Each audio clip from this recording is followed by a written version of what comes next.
is identity marketing, the future of personalization. With each passing day, the web of internet is just getting bigger and bigger. And that has changed the customer's identity from being a part of a larger group to having an extremely unique one. As marketers, this evolution is what we need to focus in the future. And who better than Mr. Charles Ping, a speaker for the session, to help us understand this evolution and prepare for the future. A highly experienced leader in the areas of data, marketing, strategy, and regulation, Mr. Ping is currently the Managing Director, EMEA at the Winterberry Group and an Industry Commissioner at the UK's Data and Marketing Commission. He's a Director of the Advertising Standards Board of Finance, the funding body of UK's advertising self-regulation. In addition to that, Sir also chairs the joint ISBA DMA UK Committee on the Use of Data within advertising, and is also a non-executive director across many tech and data businesses. So, I, on behalf of the Corporate Interface Team MBA at the Symbiosis Institute of Media and Communication, Pune, would like to welcome you once again and invite you to take the stage for the session. Thank you very much, Jeet. I shall take the virtual stage, it's lovely to be here. And as I said a little earlier, it's a fortunate byproduct of COVID that I'm able to talk to you, because if everybody had to be face to face, then the 3 days of traveling from London and so on and so forth probably would have stopped me coming. And it's great to talk to so many of you about a subject that I've spent quite a lot of time working on.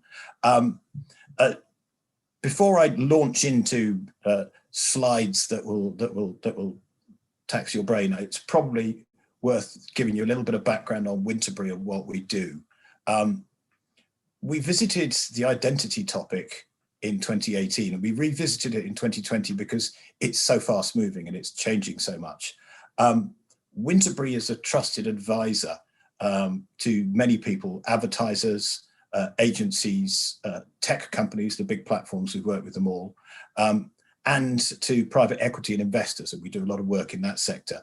The research we do is, it allows us to kind of see around the corners of what's coming next in certain markets. That's useful for our strategy work. It's also useful for our investment work. And for this particular piece of work, we interviewed 100, 120 people across the US and Europe. I'm sorry we didn't get to Asia on it, but that'll come in probably one of the next pieces of research, I'm sure. From those 100, 120 interviews, the notes of those interviews that one of my poor graduates had to do is 145,000 words of notes. That's 2 Charles Dickens novels worth of notes from the meetings. And it shows the depth that we go into. One of the things that's characteristic in our research and why our approach to looking at problems gives benefits is that in our end reports, some of you may have downloaded something and looked at it, we never quote companies and we never quote individuals, because we find people give us honest answers and tell us the truth when they know they're not on the record. As soon as they know they're going to be quoted, they have to trot out whatever the company line is, and you don't get the same level of insight. We do end up in scenarios where people tell us things that certainly other parts of their organization might not agree with, but it's a valid opinion, and it's really important for us to shape the way we go. I'm now going to disappear behind a slide deck, so I'll see you all at the end of this. We're going to have some time for questions at the end, so it may be better to wait for questions at the end. I will try and keep an eye on the chat stream if there's something vibrant coming up, and answer it in the time. But to be honest, talking, thinking, pressing the slide buttons and keeping looking at the camera is more than enough, and the chat streams frequently is the last thing you bother looking at. So here we go into the content. I'll start talking you through it. Let's hit the share screen button.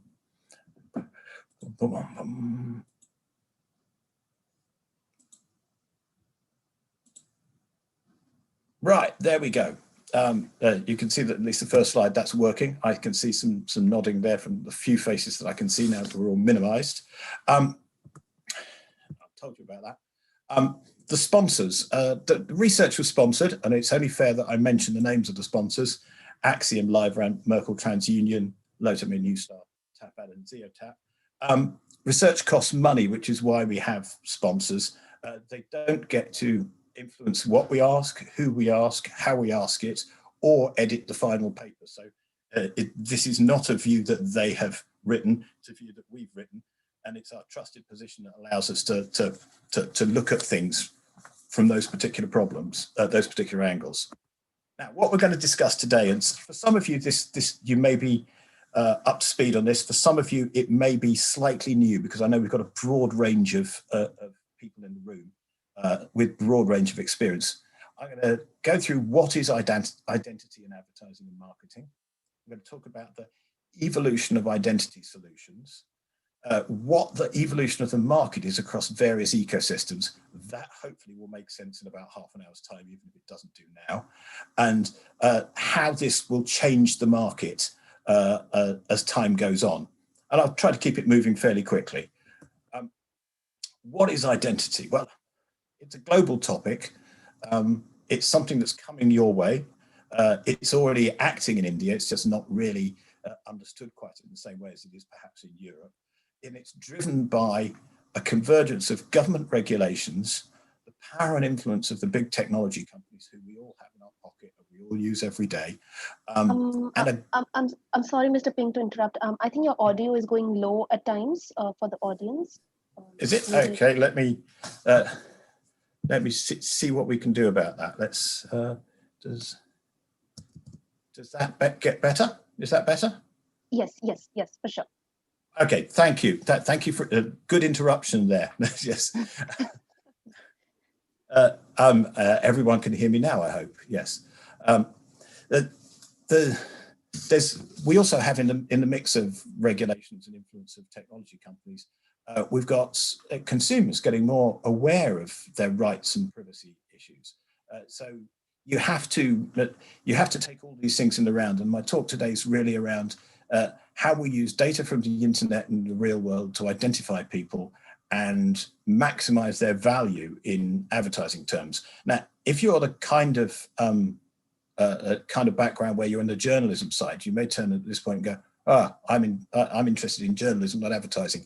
The reality is that advertising funds journalism, and ensuring that advertising is as profitable as it can be within the constraints of not selling away the values of the news title that you're working for is really important to all of us. We've seen how publishers have had their incomes eroded by certain ways that the internet works. And it's really important that a method of funding a free and independent press continues to be available, because none of us want to work in a world where the press is under the control of the whims and opinions of people or companies.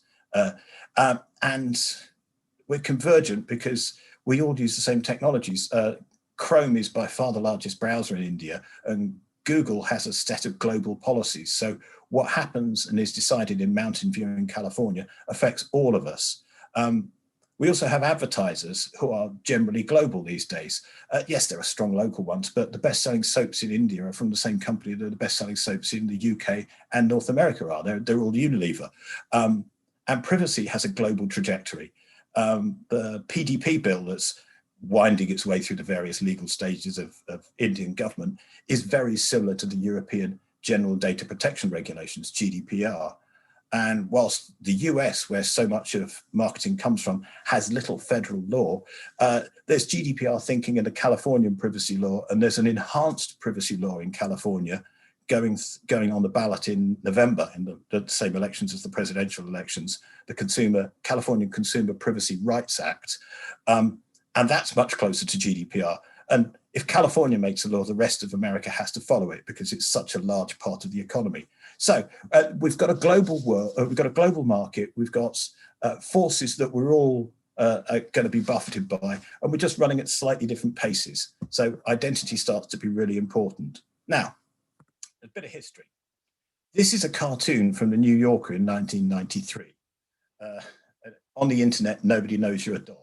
This was the very early days of the internet, and it's saying in its clear way, when you're behind a screen, no one can tell who you really are. It's interesting that was written, that cartoon was drawn before the invention of the cookie, and as I'm sure most of you know, or hopefully all of you, The cookie is a tracking device that tracks your moving around the internet. That was brought in 1994, a year after this cartoon.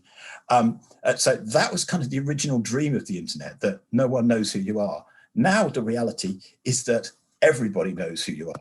This is the data capture form for a major UK publisher. And you know, when you get that box that says, do I accept the conditions or don't I accept the conditions? If you say, I don't accept the conditions, this is what you get faced with.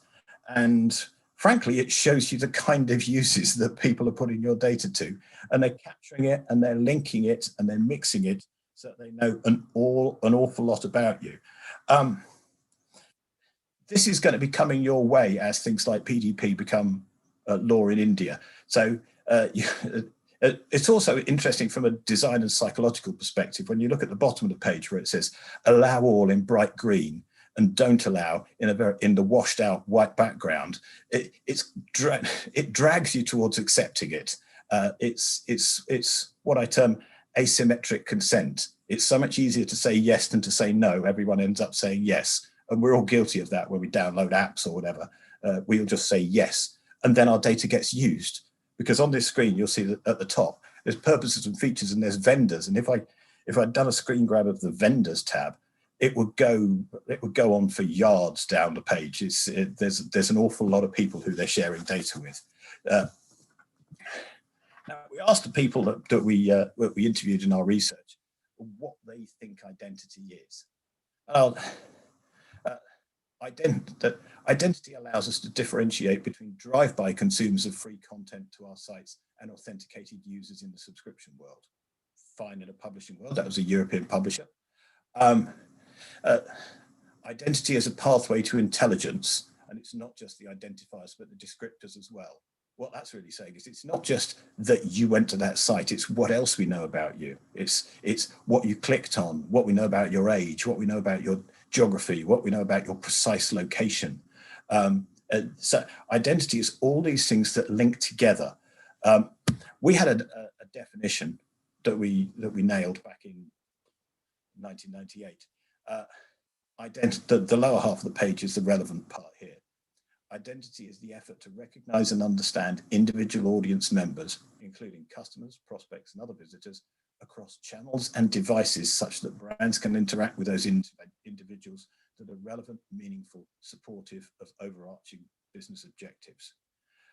That sounds quite nice, really, doesn't it, when you phrase it that way? It's what we all want. We want to be treated in the round. We want people to know, to understand us, and to know that they give us the right thing. It's that old mantra, the right message at the right time to the right people. Doesn't always work out that way, though, does it? In addition to the kind of the privacy agenda and the consumer agenda and the browser agendas, there are 6 critical factors that we need to think about. There's an explosion in the number of devices. It used to be about 3 devices per person. We see that rising to 5 to 7 devices, and in households, 12 devices. So the number of ways that, depending which end of the telescope you look down, either a technology or an advertiser can understand things about you gets more complex. There are more points that you can give away data. From the other end of the telescope, there are more ways that you can be targeted. And we all know that if you're looking at a desktop computer, as most of you probably are now, you'd want to be targeted in a slightly different way than if you are not at your main home location looking on a mobile device. Clearly logical. The second factor is the planned deprecation of third-party cookies. If you haven't heard about this, you do need to know about it, and it's the driver behind this. Firefox and Apple a couple of years ago decided that they didn't like third-party cookies. A third-party cookie is something that's placed on your computer by a company that you haven't interacted with, that tracks your behavior both when you're looking at that particular site and ongoing over a long period of time. And the way these are used is that they build up profiles and pictures of what you're doing across various different websites, across time, and if they can, they link them across devices. Apple decided privacy was a brand position for them. They wanted to differentiate themselves by privacy. Firefox has always been that. And Google decided, understandably, that they were going to get rid of third-party cookies, and they go at the end of next year, at the end of 2021. The whole of the advertising ecosystem, the way that targeted advertising works on the internet, has been driven by third-party cookies. So it's thrown everything up into the air, and that's why people are so excited and perplexed, and there are so many different ways to use different versions of understanding who people are to target advertising. Advertising has become, advertising through identity solutions has become a pretty critical part of how people spend money. We see across the US, it's somewhere between 10 to 12% of advertising expenditure, of media expenditure, is spent on data for identity. That in Europe, it's about 14, 15%. It's a little bit higher because the regulatory regime is higher. And if you think of how much money is spent on advertising, 10 to 15% disappearing into data and targeting for identity makes it a very vibrant market. That's why so many participants are interested in it. That's why so many investors are interested in it, because if you can take a small part of that of the market that's that big, you're going to make a lot of money. It's a fair percentage of a very, very large amount of money spent. So it's always going to get interesting. One of the other factors, and I know that that the market has been changing in India, and it's certainly changed both pre-COVID and post-lockdown as well. Video consumption is changing. The idea that you put an aerial on top of your house to watch television is disappearing. In North America, the idea that you have to subscribe to a cable service as the way to watch television is disappearing. The problem with cable services in North America is that they were designed to resolve the fact that aerials didn't work in high-rise buildings in cities, in big cities like New York. Now the internet can do that. So we've got a whole change. And if you're watching your television through the internet, of course, everything else that happens with the internet, the targeting, the understanding, comes along too. In the UK, I was watching a television program last night, and I'm watching a television program. The breaks come for the adverts. The adverts I see are different from the adverts my neighbor sees, because effectively they're broadcasting the program with blank slots in it, and then slotting the adverts in to suit the demographics and information they have about the people that are watching. So there's a big change in video consumption happening, and it's happening globally. And the future isn't necessarily going to be subscription like Netflix with no ads. The future, most of the reports say the future is going to be ad-funded internet and connected television systems. So that's a great opportunity for brands to advertise. Measuring the effectiveness of your advertising has been driven entirely by cookies over the past decade, because they're easy to count. They're not very accurate, but they're easy to count. And precise and perfect, it always falls down when it comes to some version of approximation. As a boss of mine used to say, perfection is the enemy of good enough. And cookies have definitely shown that they're good enough. And media owners, particularly the traditional news publishers that were newspapers, are seeking to wrest back more control of how the data about their readers and their consumers is used. They've lost revenue year after year because of the way that the market has been structured. So that's a big force, and you see it in places like the New York Times, who've had a 5-year program of subscription first and value and understanding, and they've now reached a very satisfactory, profitable angle based on the fact that they want to control the people that consume their products. They don't want to do it in a different way.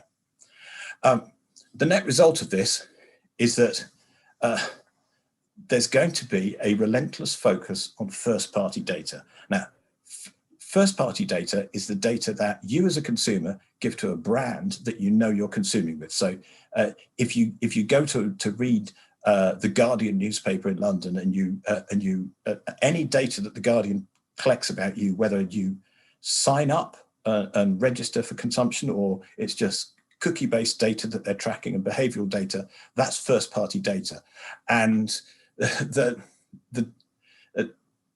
we see it in brands, brands from automotive manufacturers to retailers who've also been benefited from lockdown because everyone's had their groceries delivered at home. And certainly in Western Europe, they have. I don't know whether it's gone that way in India, but first-party data is going to win big time.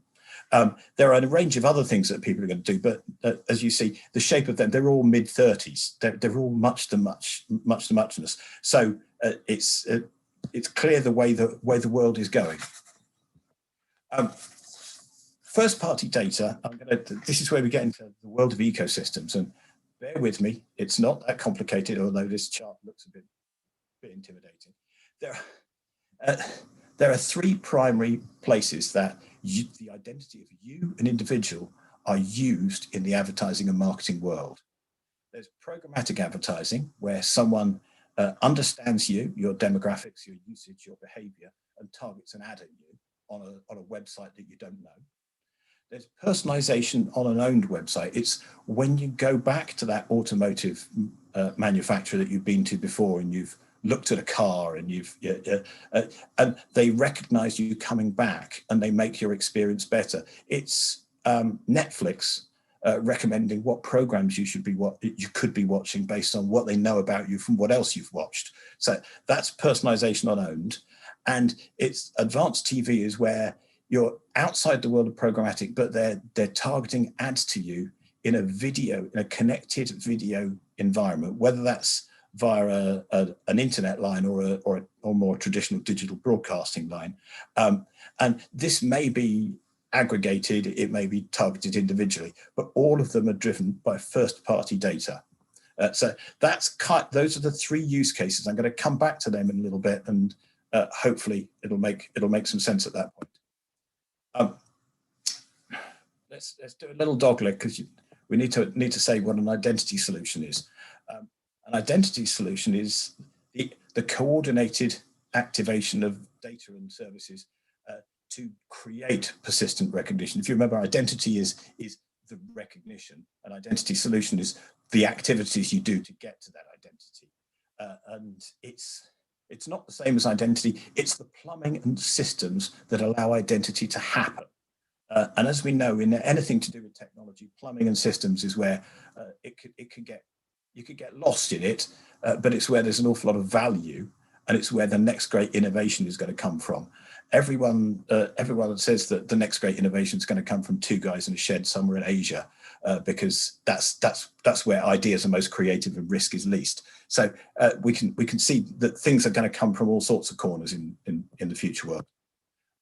This is a timeline of how things happen. We're not going to spend much time on this, but starting on the left, cookies and identity starting in 2008 really as a marketing concept. The data management platform, which is the aggregating of cookies.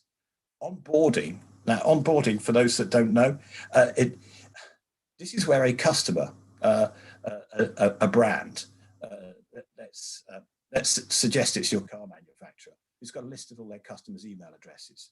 They will then load them up onto an onboarding site, and it might be Google, it might be Facebook, it might be someone else, and they can talk to those people differently because Google or Facebook, of course, have everyone's email addresses anyway. Well, they've got a significant proportion of them, so they can advertise differently to people who they know from people they don't know. They can look at those people that they know, and they can find lookalike audiences that look and behave and demographically and behaviorally are the same as their good customers. And therefore, why wouldn't you give them a really good offer? Because your best customer is going to be someone that's like your current best customer. It's a logical way of going. And you see across from 2012 to 2018, onboarding and the use of that data starts to get really complicated. And it becomes massively valuable. This is a multi-billion-dollar business now. Apple starts to clamp down on privacy. Google in 2020, Google announced their privacy moves. In the summer this year, Apple closed down some of the use of mobile apps. With IDFA is effectively the mobile app equivalent of a cookie identifier for advertising. So you can see the trajectory. We started with data, it got mixed up in the middle, and now privacy is coming in and changing things, and that's been driven largely in this view of the chart by what the browser companies are up to and what they're doing.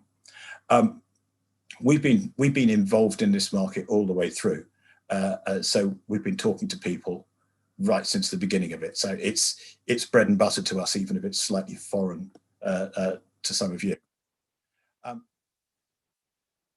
As the market kind of moved towards privacy, there's two concepts that need to be nailed down.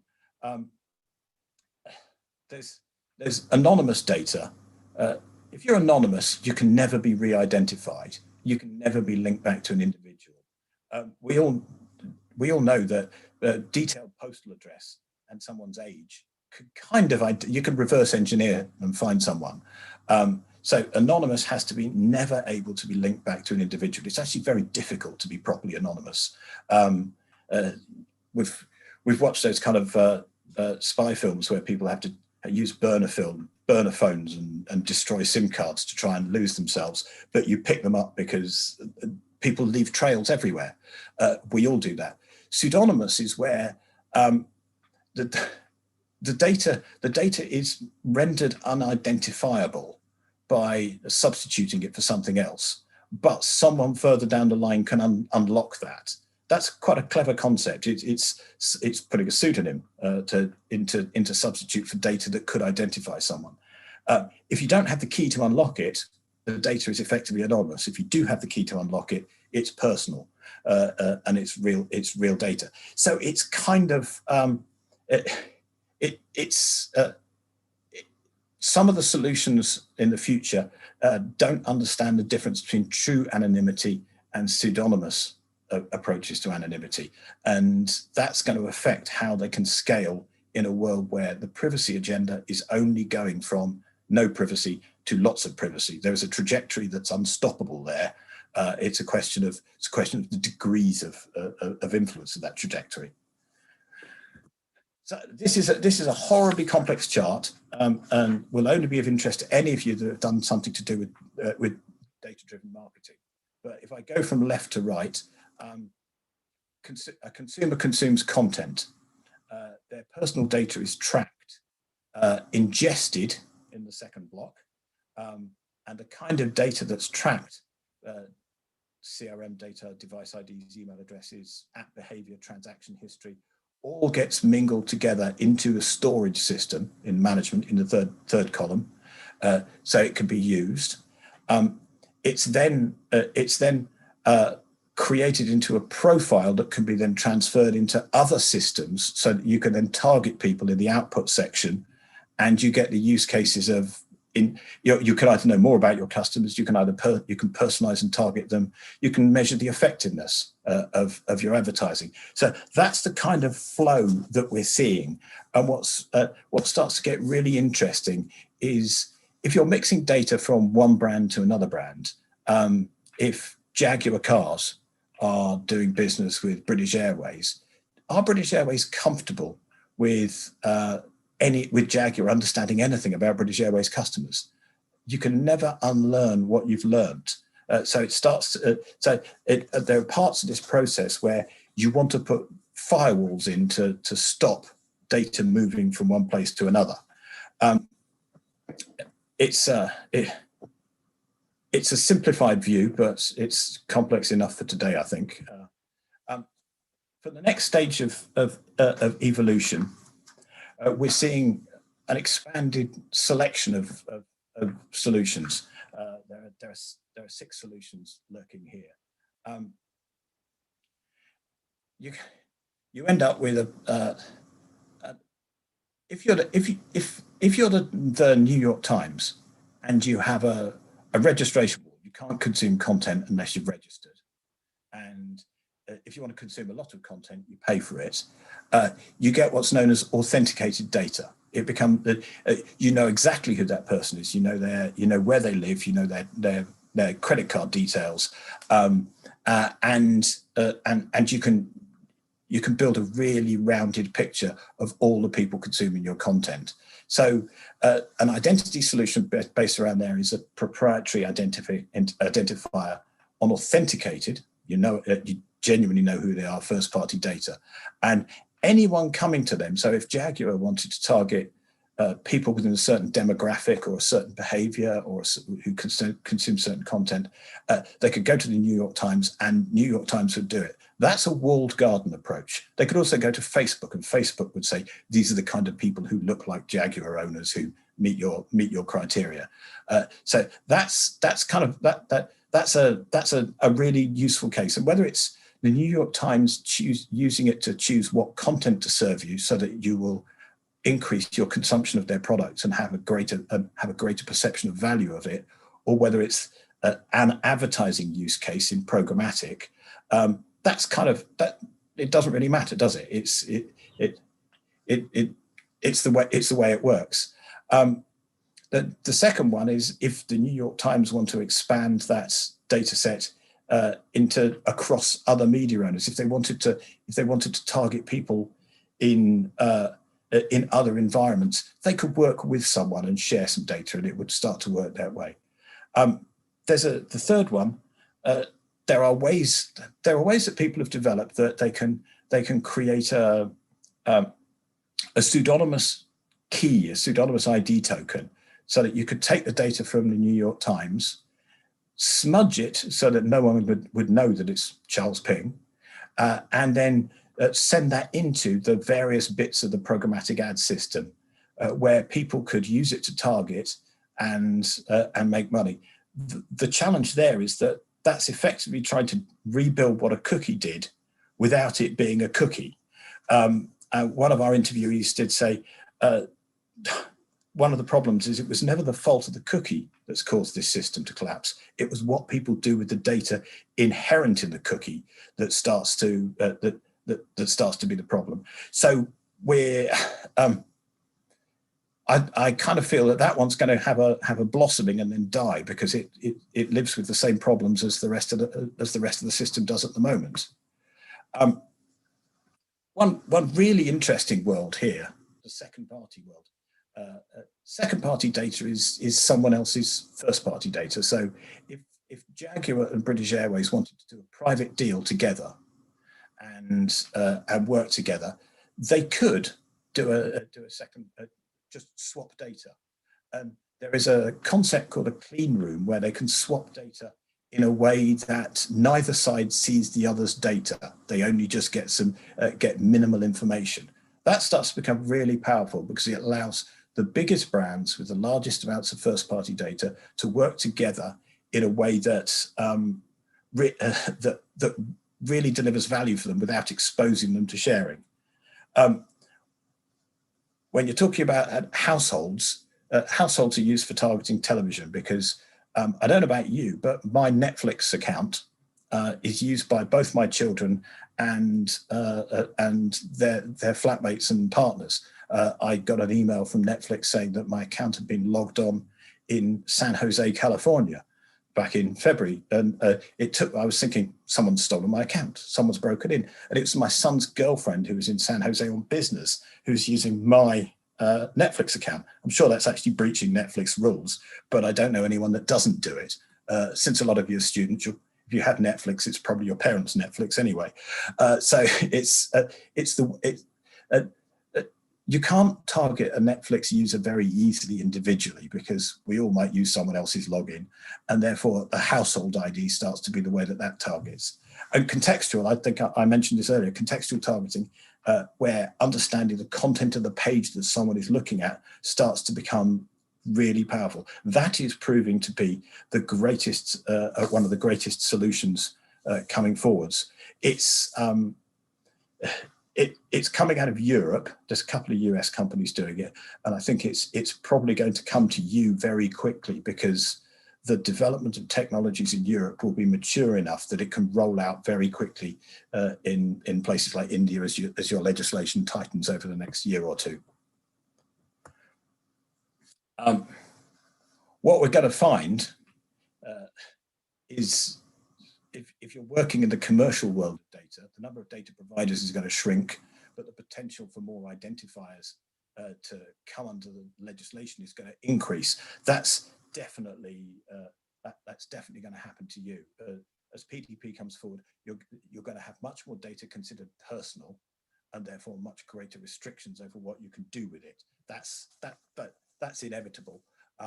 So your markets are going to change, and anyone that's working in marketing services, or anyone that's thinking when they leave of moving into a marketing services organization working with data, you need to look very, very closely at which area of the world, which area of the market they're working in, and what the impact of the future legislation is going to be, where the opportunities come from.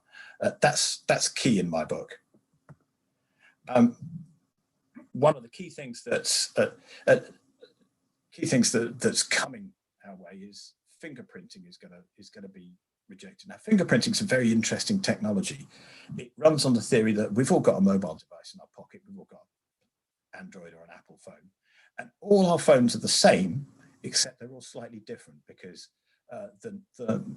if you've got 25 apps installed, we've probably not all got the same 25 apps. They're probably all slightly different. Some of our personal settings will be different. And if you took together all those little elements, you can identify your device as separate from my device, even though it might be exactly the same Samsung S10 or whatever. Fingerprinting is a way that some people have been using to identify individuals without them even knowing it's happening.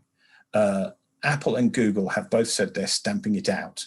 And there's a game of cat and mouse going on at the moment with various providers that have used it in their solutions, and that's going to run for about another year until it dies out.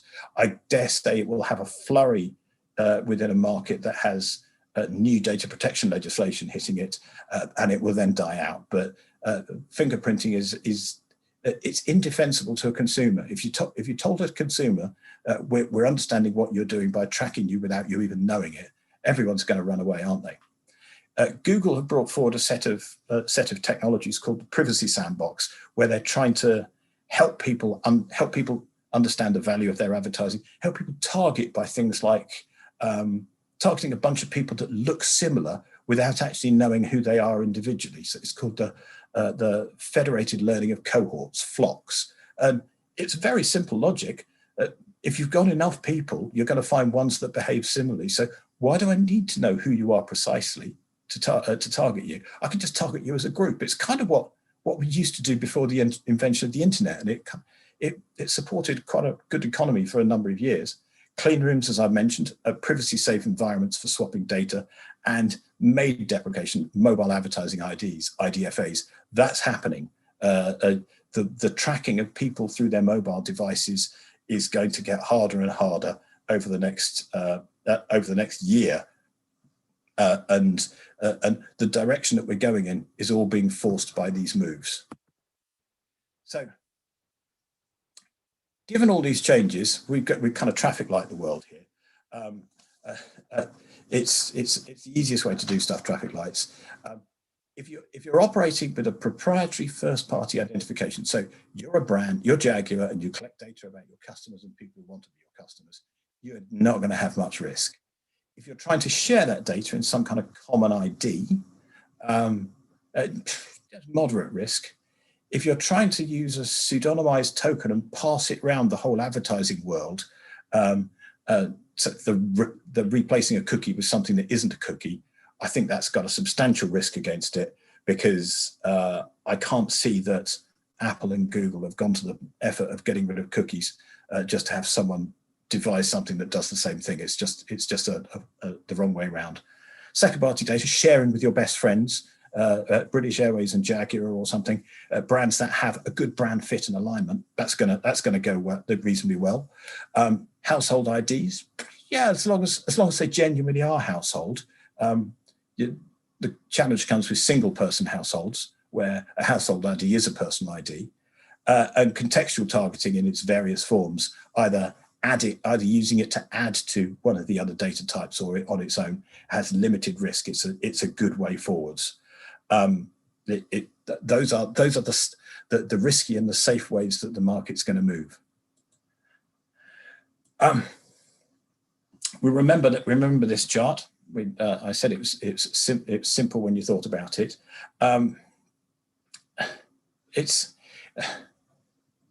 These three are all going to grow forwards, and it's collaboration is going to be the key to how we go there. Let's drill down a little bit on this and see what comes up.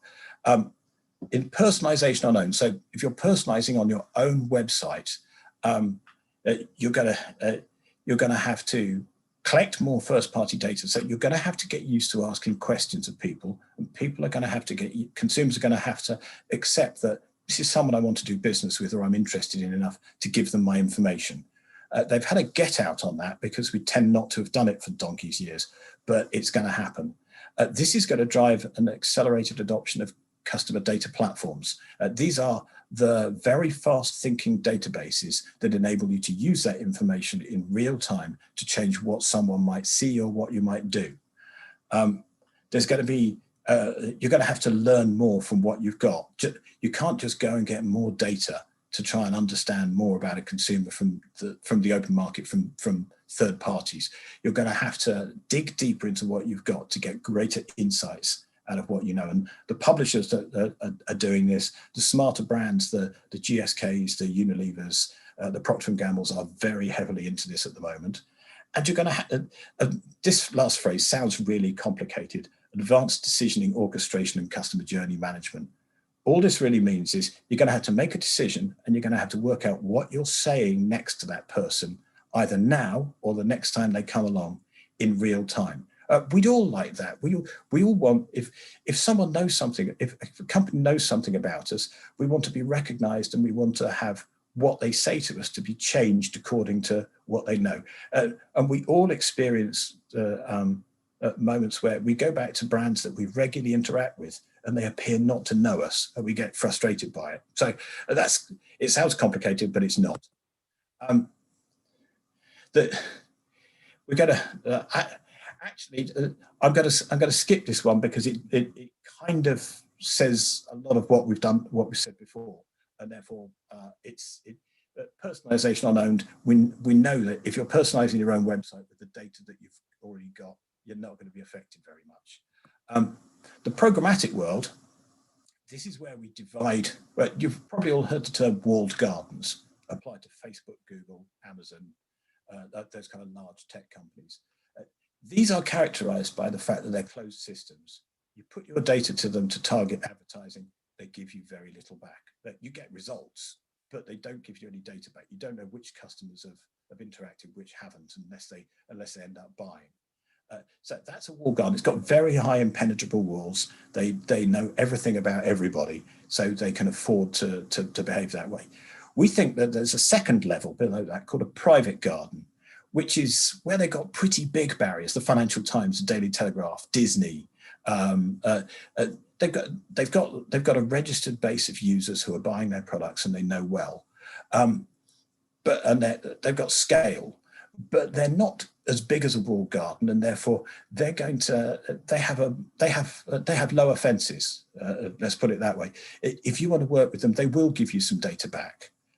You can come to arrangements with them. They're not as dogmatic as the walled gardens, and we see the value of having scale, enough first-party data to behave as a private garden, as being really important for the larger brands and advertisers. So, big national media owners, big consumer brands. Characteristics here are that people have to come to you frequently about a number of different things. So you're building up both frequent data and a range of data. The third part down, the communal garden, where people aren't big enough to be a private garden. They don't have enough coverage of the population. But if they club together, if they came to a shared environment, they can make something bigger. We've seen that across Europe with publishers, where there are 3 or 4 different publisher cooperatives where formerly competing publishers are pooling their data so that they can both sell advertising and use their data to stand a chance at beating Google and Facebook at their own game. That communal garden, which is we have a shared objective, we have shared data, we're going to work together. And and carrying on our landscape gardening kind of analogy here, rolling hills, where this is where the long tail exists, where people can't put up registration walls, where they don't have a brand equation that allows them to ask questions of their users. So this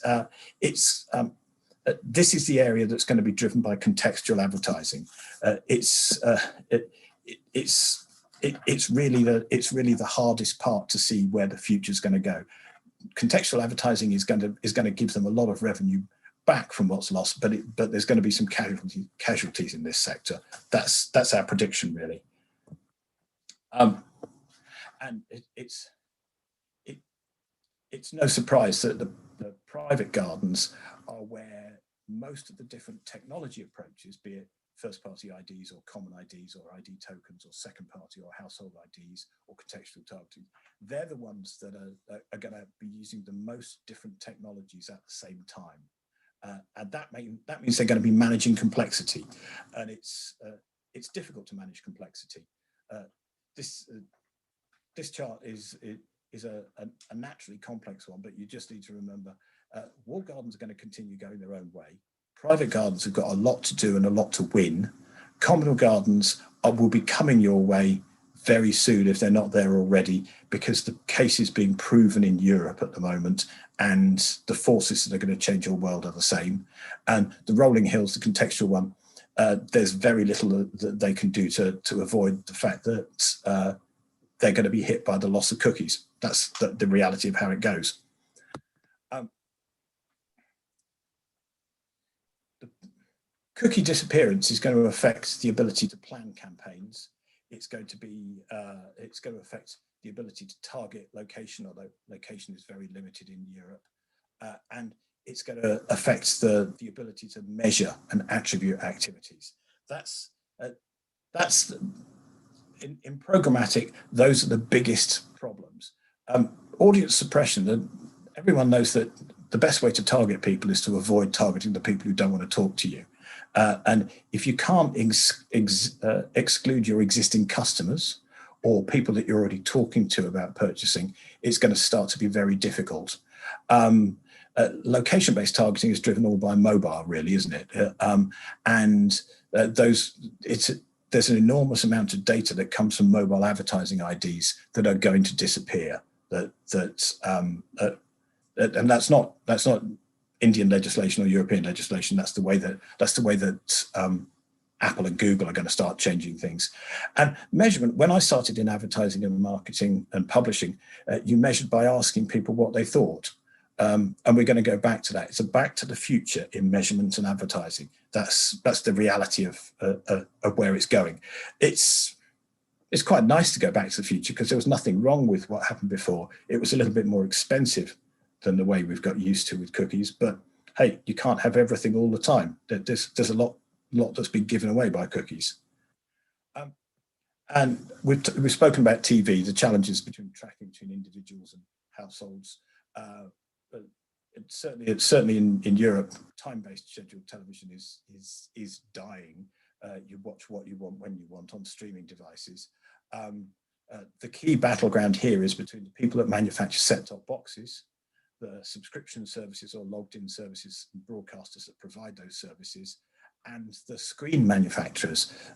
They've all got different standards for how they capture data, and how they are going to be changing is going to be very difficult to predict. Really, we don't really know where that market is going to go. That's the same one.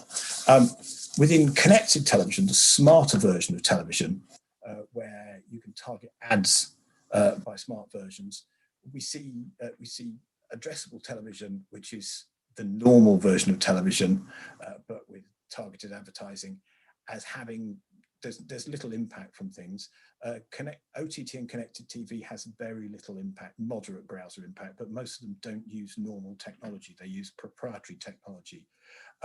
Measurement and attribution in television is very important, but there are so many solutions coming forward now. The investment in that area is very fast, that I don't think that's going to be a problem for long. TV is going to go through a boom period because of the use of identity, the growth in non-linear, okay, not watching in real time, choosing when you want to watch, and the difficulties in other parts of the advertising market. TV, which is strong, is going to get stronger. That's definitely part of our thesis. How will all this affect the market? Well, I've got 9 trends to watch. Really, I think this is this is the bit that you could probably remember at the end. Focus on scaling first-party data. That's really important. If you can capture the data, and you can create a database of it. The database is rarely called a database in marketing. It's called a graph, but it's a database really. Focus on scaling first-party data, collection, and the aggregation of it into an assorted way that you can use it. Work out how you're going to measure attribution, because if you can't measure what you spend in marketing and advertising, then you can never justify more money. Cohort learning, so how groups behave together and how the context in which an ad appears starts to be really important. That's a natural for anyone who's got an interest in news media and publishing. Talent, internal talent.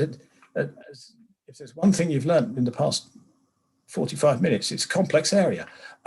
You have to develop talent related to the use of identity in marketing and advertising, and particularly in publishing, because if you don't have talent, you can't stay ahead. There has been a trend to move much advertising and marketing technology in-house, so for advertisers to do it themselves. This is logical, and it saves money, and it's sensible, but with a market this complex, it's going to pause it. I can't see that continuing at the same rate. There's not one. You're going to have cooperation and flexibility in solution approaches. This is the landscape. How it plans out over the next year, 2 years, 3 years is unknown, and you're going to have to be flexible. Don't bet the farm on a single solution at the moment. Is one of our recommendations. There's going to be regulation, and there's going to be changes, both from browsers and from central government, as you're seeing, as the US is seeing, as Europe is seeing. That's relatively predictable, but it's predictable because there's a trajectory from less privacy to more privacy. And as long as you never forget that there's always going to be more privacy in 2, 3, 4, 5 years' time, you're going to be on the right side of history there. Because we've got so many different solutions running around at the moment, in the market of suppliers of technology and data solutions, there's going to be consolidation. There's a lot of people scrambling for prime position at the moment. Some will win, some will lose, some will get bought.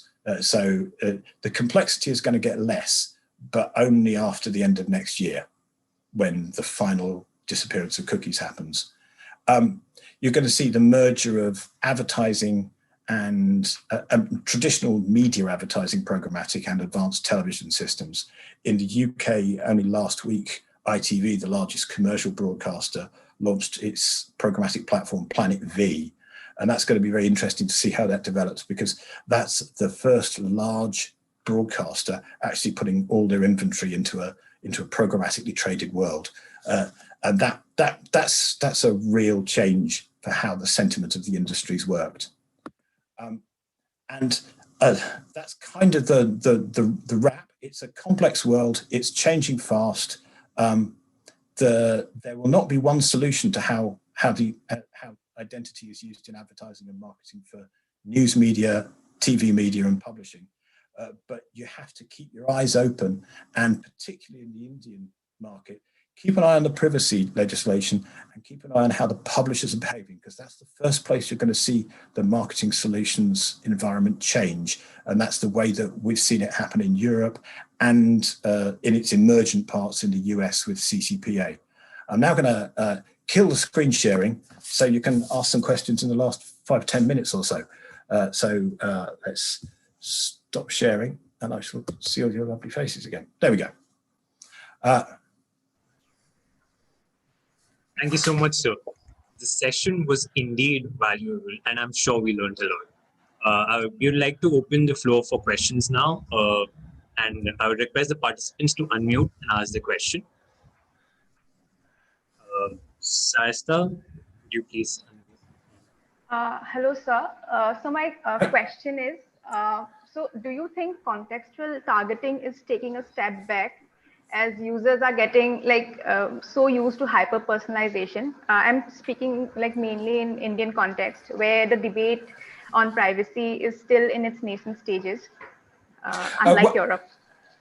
well, I think contextual targeting is not necessarily taking a step back because the advances in the technologies are so good. The performances of some of the contextual targeting solutions I've seen are are good enough to pass kind of the sniff test that a user would have. I'm also not entirely certain that hyper-personalization has worked for users particularly well, because they find it very difficult to discriminate in household terms between me, my wife, my children, my son's girlfriend, whoever it may be, or in media terms between me as one middle-aged white man living in the south of England versus a lot of other middle-aged white men in the south of England. The views that I have on the world, my view of the American election or coronavirus or anti-vaxxing, I don't think any data provider will actually understand all those, and they're the heart of being hyper-personalized. The second question, do you think traditional media can revive itself through first party and a paywall? I think a subscriber and user first value chain is really important. I think that it's different when if you're providing if you're providing a title like Bild in Germany or The Sun in the UK, which is a tabloid, relatively lightweight throwaway paper, it's harder to put a paywall in place compared to a Financial Times where the content is of high value. So I think traditional media is going to need to have a mix of contextual registration and subscription models, and also choose who it works with, work with partners. Did that answer the question?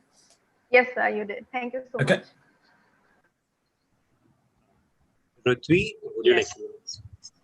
Okay. Hello, sir. First of all, I think this is the first session that's given a sort of more optimistic view of where data collection and privacy is going. Otherwise, it's always a very doomsday sort of a situation. So I wanted to ask you about how national boundaries and policies would affect this change, because there's a legislation on a number of issues that we don't have in India. Like we don't have, say, a spam legislation like you have the CAN spam in America, or even other cookie disclosures. Most websites that ask us before accepting cookies are, say, global websites which are adhering to a European framework. So Indian websites often don't ask us before collecting cookies. So if this change happens, will this percolate down to other countries slowly, or will this take a different direction? And secondly, what about governments putting pressures on companies to provide them with data when they're investigating someone for, say, disturbing public law and order? How does that play into this? Right. Well, very interesting question. There's two things. We know that there's two global superpowers. That there's the US bloc and there's the Chinese bloc. And Chinese bloc is running in a different direction. So let's just look at the effect of the US. It was the Canadian Prime Minister Pierre Trudeau, the father of Justin Trudeau, who did describe being Canadian Prime Minister as like sleeping with an elephant, because you kind of get drawn into their orbit as they create a dip in the mattress, so to speak. So there's undoubtedly an effect that North America and European legislation have globally. There is also the global brands. The fact that Unilever soaps are the largest selling soaps in India.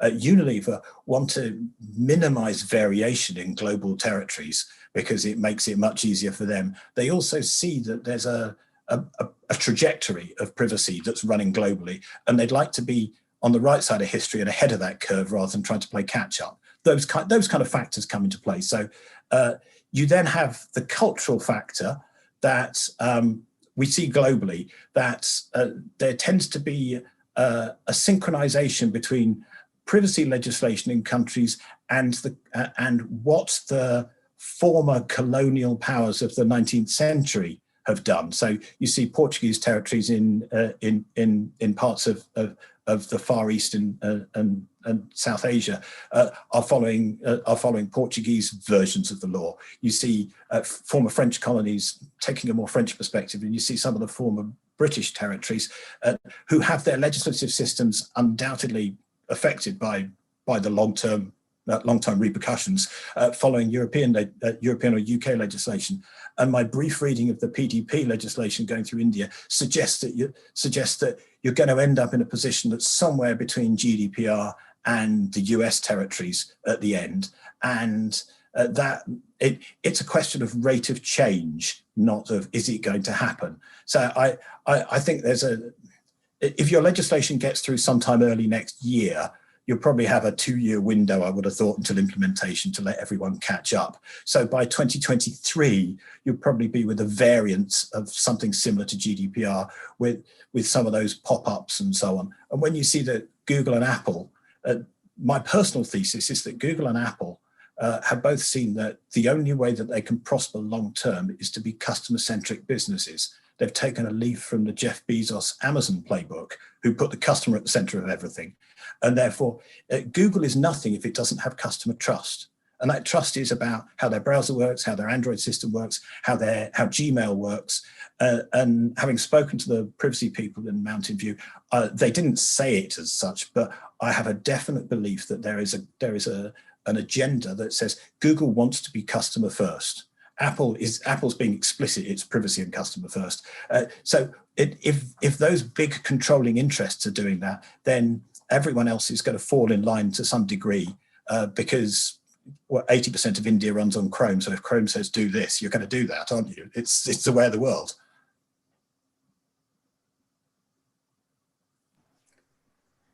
Thank you so much, sir. I hope that answers your question. Yep. Yeah, definitely. Anirudh, would you like to go next?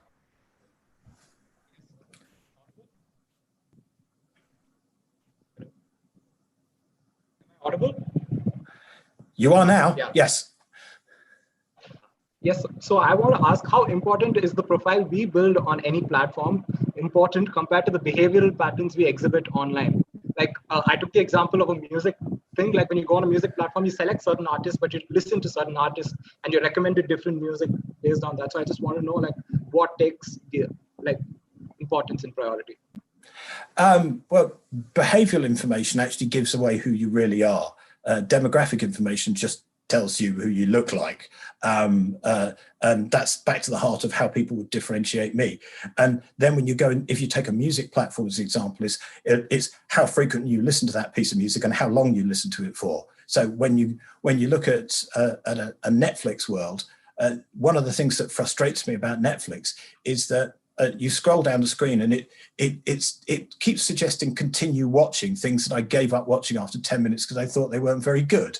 And you're going, no, there's a reason why I stopped doing things. And your model hasn't got clever enough to realize that if I started watching something and I haven't picked it up again within 7 days, that should be, that piece of data should be retired from the model. And they don't seem to have got it yet. So yeah, I think behavioral information, where you have a valid and explainable reason as to why you're capturing it, and this is kind of, if you listen to a music platform, any consumer is going to go, yeah, of course they understand what I'm watching. It's inherent in the solution that's being provided. If someone's picking up that information about your behavior without it being an explicit understanding, of course they're watching me, then I can understand that you shouldn't use it and you shouldn't be capturing it, and the consumer will be really annoyed if you were using it. Does that answer the question? Thanks. Anvesha. Yes, thank you. Hi, Mr. Ping. It was a really nice talk, but I'm still confused at one thing. Yeah. If you could just help me out there. How can identity marketing be applied to the concept of true person-based frequency capping? The fact that a person is tracked through only one primary device and not through everything that they use. Well, there's a number of ways that you could do that. There are solutions like LiveRamp that are providing effectively an identity key solution based on shared email addresses across multiple devices, and they're being very smart about trying to gain critical mass.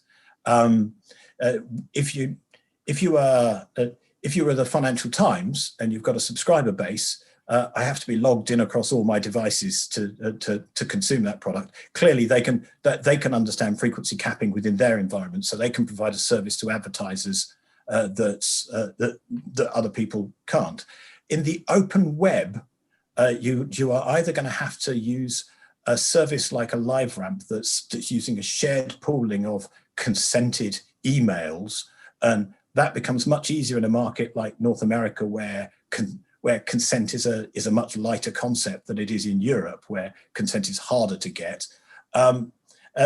Or you go to the pseudonymous token solution, which is passed down the programmatic chain from demand side provider to supply side provider and so on, and they manage it. And there are solutions coming out from the big players in that market, be it Trade Desk or Rubicon.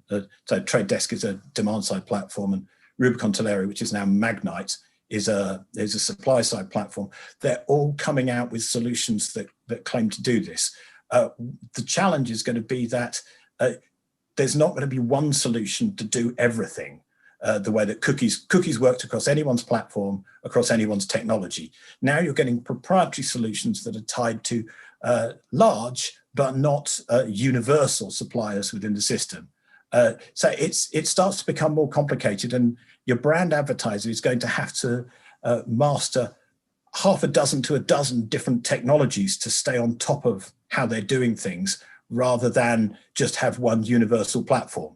The arguments go that this is going to force people to Google because it's just easy. Yeah, I don't care. It's just the easy solution.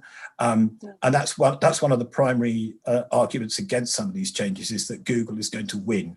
I think Google would only win if other people don't come up with really good, viable solutions and don't build trust in the rest of the chain in a way that's, I have an Android phone sitting on the table next to me, in the way that Google users are. They're comfortable with the trade. They know they're being watched, but they know they're getting good services. Although the Google mapping function, those of you that use Android, every month it tells me where I've been, and it sends me a little map of where I've been. In April, it was really depressing to see I hadn't actually left my village. But yeah, there you go. That's life. Thank you so much. Thank you so much, sir, for answering all these questions. And thank you so much for your time and the cutting edge perspective. We are truly delighted and honored to have you with us today. We'd also like to thank our IT department for making the event a reality. Now, Yes. I'll request everyone to please switch on their videos for a group picture.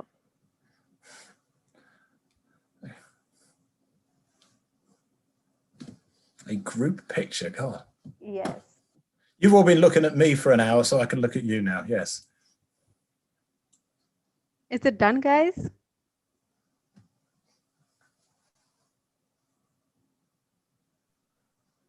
Done. Thank you. Thank you so much. Thank you so much, sir. And thanks for this wonderful time and the session. Thank you very much. And if anybody wants to ask any direct questions, I'm available on email and LinkedIn if you want to get in touch, because not everyone can ask a question and not everyone wants to ask a question in an open forum sometimes. So happy to answer anything. Very enjoyable. Thank you very much. Thank you, Mr. Ping. Thank you so much. Yeah. Cheers. Bye-bye. Bye. Bye, sir.